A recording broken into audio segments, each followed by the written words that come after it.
હવે તો ઓલી દીકરીને કીધું કે બેટા કે રસોઈ કરતા શીખ, કાલે હવે તાર સાસરે જવું પડશે. તો કે નહીં, હવે તો છોકરીઓ રસોઈ શીખતા રોટલા ન ઘડતા આવડે, રોટલા ઘડતા ન આવડે, બીજું બધું આવડે. તે કે ના ના. પછી એક દી પૂરણપોળી કરવાનું મનમાં થયું, હાલો પૂરણપોળી કરી. રેડિયામાં આવતું ખબર છે, રેડિયામાં રેસીપી આવે. હવે ઠોઠિયા રેડિયા રાખે, 2 સ્ટેશન વાગે હારે.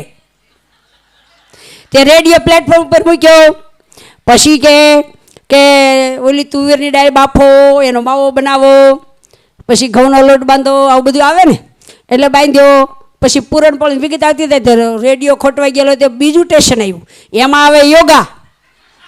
તે એમ કીધું કે તુરને ગોળા કરો, તુરની આવડ્યા. પછી આમ પૂરી એક વણો, રોટલી આમ વણો, થોડીક જાડી રાખો, પછી લોઢીમાં મૂકો, લોઢી મૂકી ત્યાં પર સ્ટેશન ફરી ગયું ને તો કે સીધા સુઈ જાવ, શબાસન કરો. ઓલું યોગાનું સ્ટેશન આવ્યું.